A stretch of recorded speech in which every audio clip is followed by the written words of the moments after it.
Hey everybody, this is video 3 of the small getting set up for sharpening videos.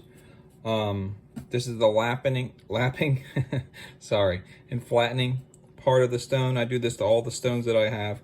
This one needs resurfaced, so I figured I'd just go through it real quick. It's a really simple process. You just need a stone. You need some form of a diamond plate. This is how I do it. There's a million different ways to do it. This is an Old Smith's. I think it's a 650 grit. I had it for years, and this is what I've used. This one, it's getting a little bit worn down now, but the thing has lapped every stone that I've ever come in contact with. But if you wanted a cheaper version, this is you get these from Harbor Freight. It comes in a pack of 3 for like $3. These diamonds. This is a 360, there's a 180. There was a yellow stone, but I think it fell apart. And all I did is just glue it to a piece of balsa wood from a craft store. And that's just so it's a little bit easier to hold. But you could use the same techniques with this cheaper stone. It was only a couple bucks. I think these are about 14 bucks. But just for cost, I'm gonna go ahead and stick with this one, but you could use this one. The only other thing that I use is I do it above my sink, running with water, and then I just have one of these larger, it's like a children's pencil. It's really big compared to a normal number 2 Ticonderoga, my first pencil. It's just a bigger pencil. And all we're trying to do is we're just going to kind of condition the top of this stone. So when you first get them, they're going to be really rough. We just want to kind of flatten that stuff off, all that junk, and get it at a pretty smooth surface. So how I do that is I just put a mark pattern. That's what the pencil's for, just do a mark pattern. I don't use pins or Sharpies or anything like that, just use the pencil. Believe it or not, it actually stays on there pretty good. I'm not sure how the volume is this going to be. It might be a little bit loud. I'll try to keep it low.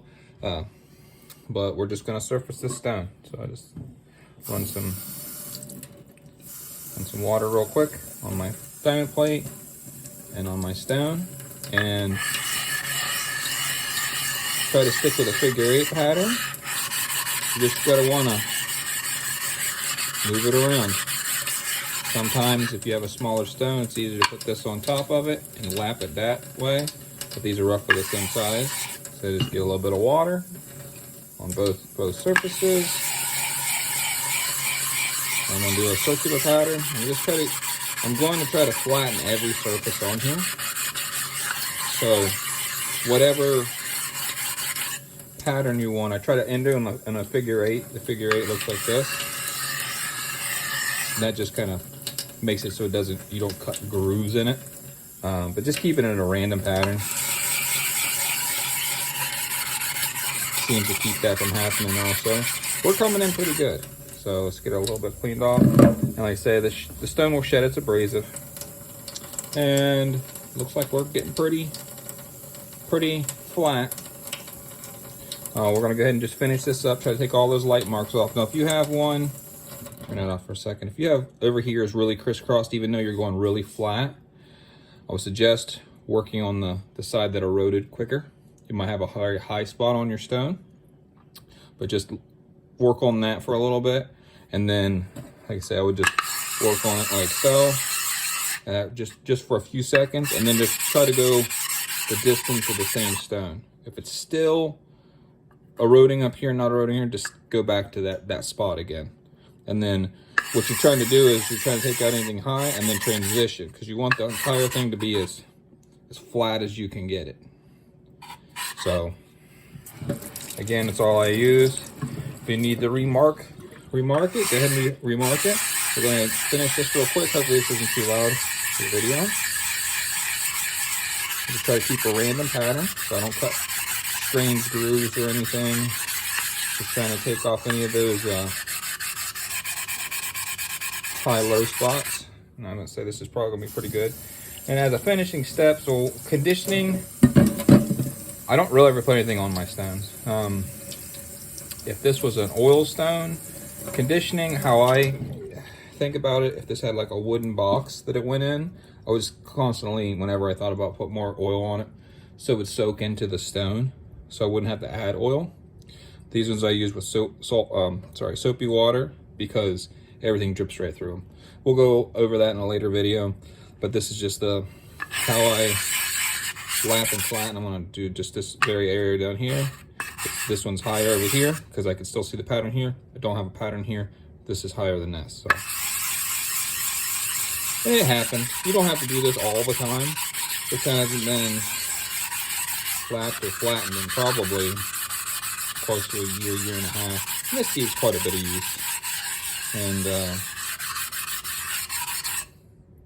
just like that. Go ahead and just give her a rinse.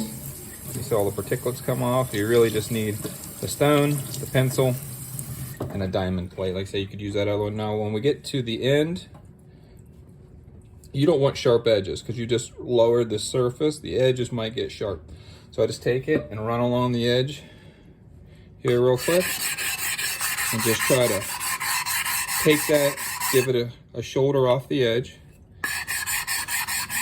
like so, and then just work on the edges just a little bit. Because if you're running your knife along the edge, it might end up chipping out the very edge of your knife. So I just say, if I can get it in frame here in a second. You hear the drawers in the back, it's my son. And so I've just rounded the corners of it, if you can see it. And that's so it doesn't get in the very corners of your knife, down in the plunge line, and anything like that. So just clean up this one side, make them all matte, rinse it off, and that's pretty much it. Thanks, guys.